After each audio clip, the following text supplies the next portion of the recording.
नमस्कार स्टूडेंट्स। आज हमारा 10th साइंस का जो 7 नंबर चैप्टर चल रहा था, इसका आज पार्ट नंबर 3 पढ़ने जा रहे हैं। ठीक है, फर्स्ट पार्ट में हमने कुछ जो परमाणु सिद्धांत दिए थे वैज्ञानिक, उनके बारे में देखा था कौन कौन से परमाणु सिद्धांत हैं। सेकेंड पार्ट में हमने कुछ डोबेराइनर के त्रिक के बारे में, एक न्यूलैंड का अष्टक नियम और मेंडलीव की आवर्त सारणी के बारे में देखा था। ठीक है, आज हम इस पार्ट में देखेंगे कि आधुनिक आवर्त सारणी क्या है और जो आवर्त सारणी है वो किस प्रकार से आपके निर्धारित की गई है, उसमें कुछ मेन डेफिनेशन है, उसके आज हम साथ में चर्चा करेंगे। ठीक है, सबसे पहले आज हमारी जो हेडिंग रहेगी वो रहेगी आपकी आधुनिक आवर्त सारणी। क्या रहेगी? आधुनिक आवर्त सारणी। अब देखो, सबसे पहले साथ साथ में आप इनको नोट करते जाना, इसके आपको पीडीएफ मिल जाएगी नोट्स की। ठीक है, आधुनिक आवर्त सारणी क्या होती है इसके बारे में समझना है। आधुनिक आवर्त सारणी।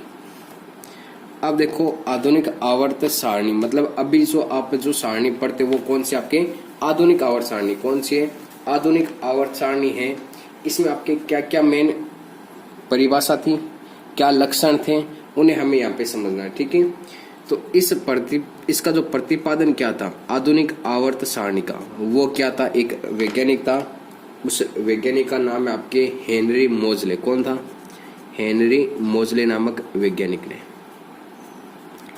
हेनरी मोजले ने प्रतिपादन किया था। ठीक है, जो आधुनिक आवर्त सारणी इसका प्रतिपादन किसने किया था? हेनरी मोजले के अनुसार। अब देखो, इसके अनुसार आपको क्या याद रखना है कि इसके अनुसार तत्वों के भौतिक व रासायनिक जो गुणधर्म होते हैं, भौतिक व रासायनिक गुणधर्म, उनके परमाणु क्रमांक के आवर्ती फलन होते हैं। क्या होते हैं? उनके परमाणु क्रमांक के जो परमाणु संख्या होती है, उन परमाणु क्रमांक के आवर्ती फलन होती है। क्या होती है? परमाणु क्रमांक के आवर्ती फलन होती है। ये बात ध्यान में रखनी है। जबकि जो हमने पीछे मेंडलीव की आवर्त सारणी पढ़ी थी उसमें क्या था? परमाणु क्रमांक की जगह क्या था? परमाणु भार था। जबकि आधुनिक आवर्त सारणी क्या है कि इसके अनुसार तत्वों के भौतिक व रासायनिक गुणधर्म, उनके परमाणु जो क्रमांक होते हैं, उनके क्या होते हैं? आवर्ती फलन होते हैं। इन बातों को आप यहाँ पे ध्यान में रखना। अब देखो, इस सारणी में जो आधुनिक आवर्त सारणी आप पढ़ते हो, ठीक है, इसमें इस प्रकार के आप संरचना देखते हो कि इस प्रकार के आपको स्तंभ दिखाई देते हैं, खड़े स्तंभ। ठीक है, इस प्रकार के जो स्तंभ दिखाई देते हैं, ये तो क्या आपके खड़े स्तंभ। ठीक है, इसके साथ में आपके एक क्षैतिज स्तंभ होते हैं। इस प्रकार के जो स्तंभ होते हैं इसमें, इनको क्या कहते हैं ये ध्यान में रखना। ठीक है, अब जैसे कि आपके सामने ये सारणी है, यहाँ पे इस सारणी में ध्यान देना कि जो ये खड़े स्तंभ है, ध्यान देना यहाँ पे कि खड़े स्तंभ कौन से? ये जो खड़े स्तंभ है, ठीक है, इन्हें तो क्या कहते हैं? वर्ग। इन्हें क्या कहते हैं? वर्ग। जबकि वो जो आपके क्षैतिज स्तंभ है, ये इन स्तंभों को कहते हैं आपके आवर्त। क्या कहते हैं? आवर्त। क्लियर है बात यहाँ पे? जो खड़े इस प्रकार के हैं उन्हें तो क्या कहते हैं? वर्ग। जबकि जो इस प्रकार की इसमें संरचना दिखाई दे रही है आपके आडी लाइनें, जो क्षैतिज लाइनें, उनको क्या कहते हैं? आवर्त कहते हैं। क्लियर है बात यहाँ पे? क्लियर है?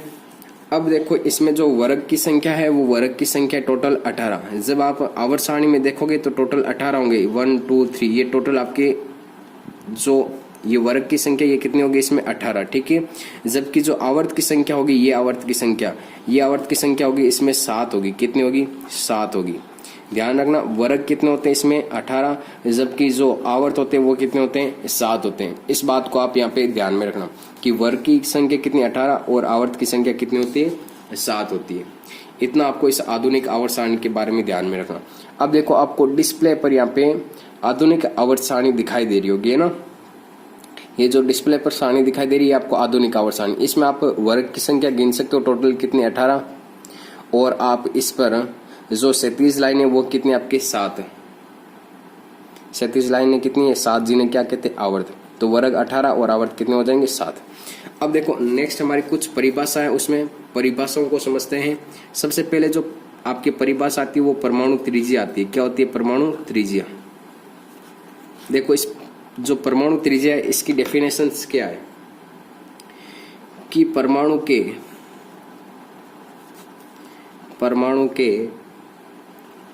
बाह्यतम कक्षा में उपस्थित इलेक्ट्रॉन व नाभिक के बीच की दूरी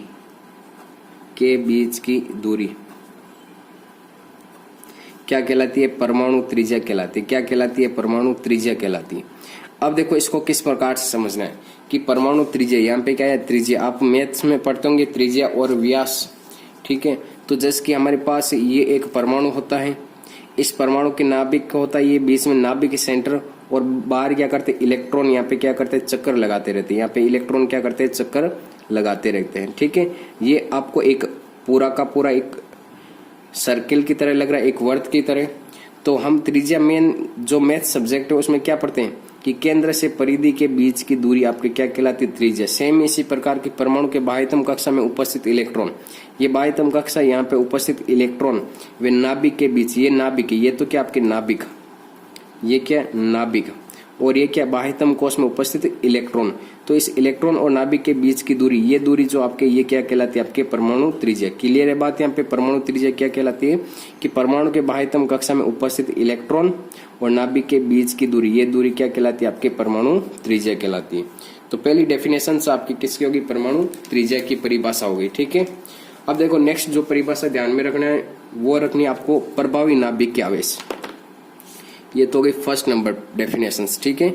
सेकंड नंबर जो आपको डेफिनेशंस याद रखनी है वो रखनी है प्रभावी नाभिक के आवेश। प्रभावी नाभिक के आवेश कि प्रभावी नाभिक के आवेश क्या होता है। अब देखो प्रभावी नाभिक के आवेश में ये ध्यान रखना है, परिभाषा देखो सबसे पहले इसकी क्या होगी कि परमाणु के बाह्यतम कोश में, परमाणु के बाह्यतम कोश में इलेक्ट्रॉन पर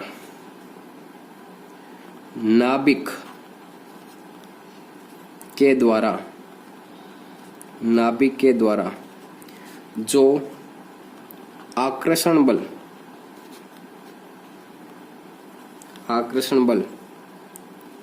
लगाया जाता है, जो आकर्षण बल लगाया जाता है वो आपके क्या कहलाता है? प्रभावी नाभिक के आवेश कहलाता है। क्या कहलाता है? प्रभावी नाभिक के आवेश। अब देखो हमने ये अभी इस डायग्राम से क्या है, कौन सी परिभाषा निकाली थी? परमाणु त्रिज्या की। अब इसी डायग्राम से आपके इस प्रभावी नाभिक के आवेश, यहाँ पे देखो प्रभावी नाभिक के आवेश मतलब नाभिक है वो इलेक्ट्रॉन पर कितना अपना प्रभाव दर्शाता है, वही क्या कहलाता है? प्रभावी नाभिक के आवेश। कि परमाणु के बाह्यतम कोश में उपस्थित इलेक्ट्रॉन, ये लो मैंने यहाँ पे परमाणु बना दिया एक बार वापस समझाने के लिए। इसमें बाह्यतम कोश में उपस्थित, ये लो इलेक्ट्रॉन बाह्यतम कोश में उपस्थित, यहाँ पे इलेक्ट्रॉन होते हैं। इस बाह्यतम कोश पर उपस्थित इलेक्ट्रॉन पर नाभिक, ये लो n बना दिया यहाँ पे, ये नाभिक। इस नाभिक के द्वारा जो आकर्षण बल होता है इन इलेक्ट्रॉनों को क्या करता है? ये अपनी ओर खींचता है।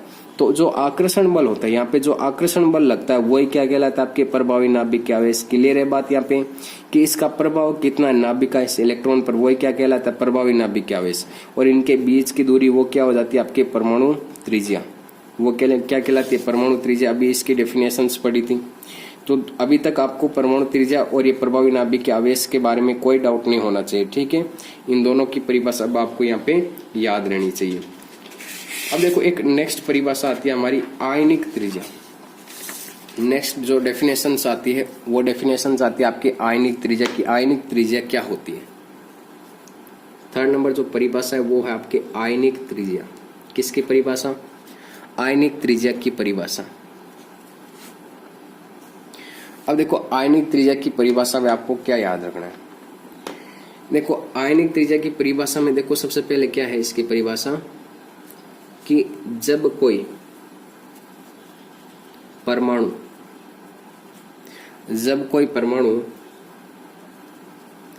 इलेक्ट्रॉन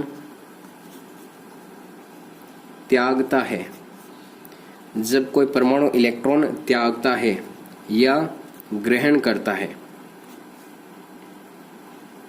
ग्रहण करता है तो आयन का निर्माण होता है। तो किसका निर्माण होता है?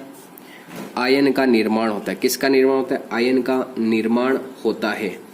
ये लो, आयन का निर्माण होता है। इस आयन की त्रिज्या, इस आयन की त्रिज्या ही क्या कहलाती है? आपकी आयनिक त्रिज्या कहलाती है। क्या कहलाती है? आयनिक त्रिज्या। आयनिक त्रिज्या कहलाती है। अब देखो यहाँ पे जिसकी मेरे पास है सोडियम, क्या है? सोडियम। अगर ये सोडियम इलेक्ट्रॉन त्यागता है, क्या करता है? इलेक्ट्रॉन त्यागता है। तो सोडियम के पास इलेक्ट्रॉन त्यागता है तो सोडियम के ऊपर कैसा चार्ज आएगा? प्लस चार्ज आएगा। और अगर मेरे पास क्लोरीन है, क्लोरीन क्या करता है? इलेक्ट्रॉन ग्रहण करता है। तो इस क्लोरीन के ऊपर चार्ज कैसा आएगा? आवेश कैसा आएगा? माइनस आवेश।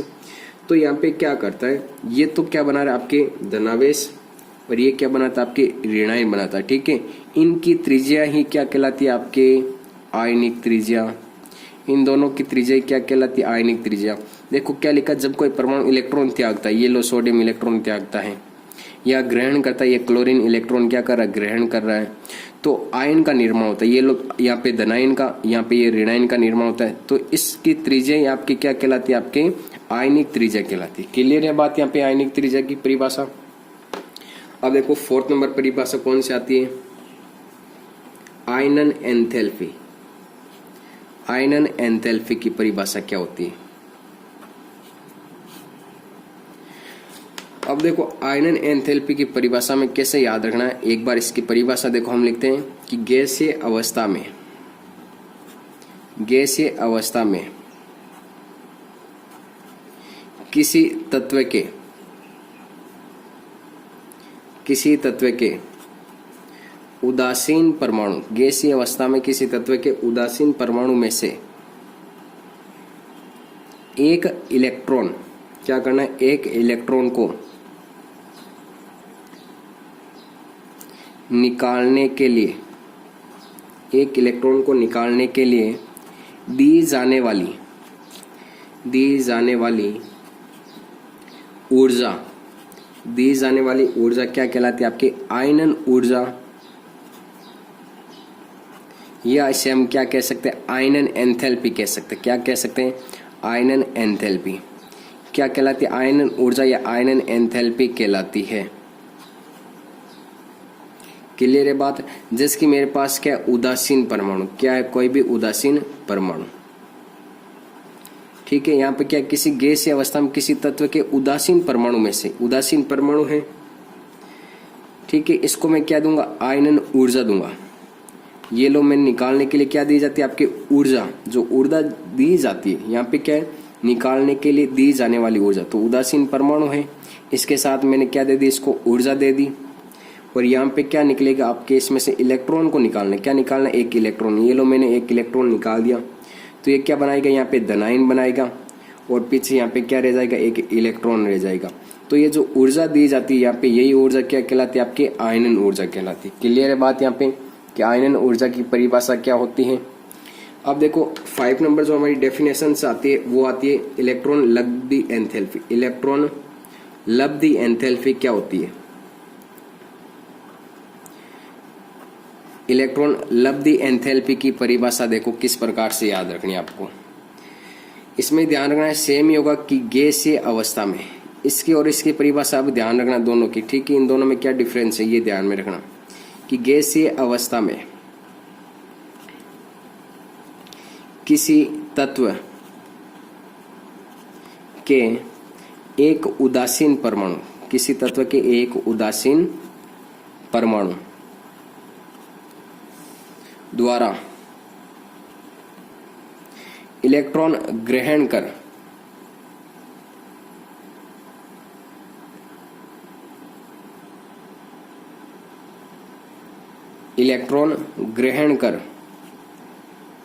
ऋणायन बनाया जाता है। क्या बनाया जाता है? ऋणायन बनाया जाता है। वही क्या कहलाती है? आपके इलेक्ट्रॉन लब्धि एंथैल्पी क्या कहलाती है। यहाँ पर तो क्या होता है? इलेक्ट्रॉन निकाला जाता है, जबकि इसमें इलेक्ट्रॉन क्या किया जाता है? ग्रहण किया जाता है। इलेक्ट्रॉन का क्या हो रहा है? लब्धि मतलब लाभ हो रहा है। इलेक्ट्रॉन ग्रहण करते इलेक्ट्रॉन का क्या हो जाता है? उसको लाभ हो जाता है। तो वो आपके क्या कहलाती है, इलेक्ट्रॉन लब्ध एंथैल्पी। जबकि आयनन एंथैल्पी में क्या होता है, आयनन बनाना है, तो यहाँ पे क्या करेंगे, इलेक्ट्रॉन को बाहर निकालने के लिए दी जाने वाली जो ऊर्जा होती है वो तो आयनन एंथैल्पी। जबको इलेक्ट्रॉन ग्रहण करवाने के लिए जो ऊर्जा दी जाती है वो कौन सी, इलेक्ट्रॉन लब्ध एंथैल्पी। एंथैल्पी का मतलब ही होता है ऊर्जा या उष्मा, ठीक है, ऊर्जा या उष्मा। इन बातों को आप यहाँ पे ध्यान में रखना। क्लियर है बात यहाँ पे। अब देखो नेक्स्ट हमारी जो परिभाषा आती है वो आती है आपकी यहाँ पे कि विद्युत ऋणता क्या होती है। 6 नंबर जो डेफिनेशन आती है वो आती है विद्युत ऋणता, कि विद्युत ऋणता क्या होती है, इस बात को यहाँ पे समझना, ठीक है। तो जो भी यौगिक होते हैं उन यौगिकों में क्या होता है कि इलेक्ट्रॉन को अपनी ओर आकर्षित करने की क्षमता किसी भी तत्व के द्वारा, क्या लिखोगे आप, किसी तत्व द्वारा इलेक्ट्रॉन को अपनी ओर आकर्षित करने की क्षमता या आकर्षित करना ही क्या कहलाता है, आपके इलेक्ट्रॉन, ये विद्युत ऋणता कहलाती है। क्या कहलाती है, विद्युत ऋणता कहलाती है। और 7 नंबर जो डेफिनेशन आती है वो आती है संयोजकता। किसकी परिभाषा, संयोजकता।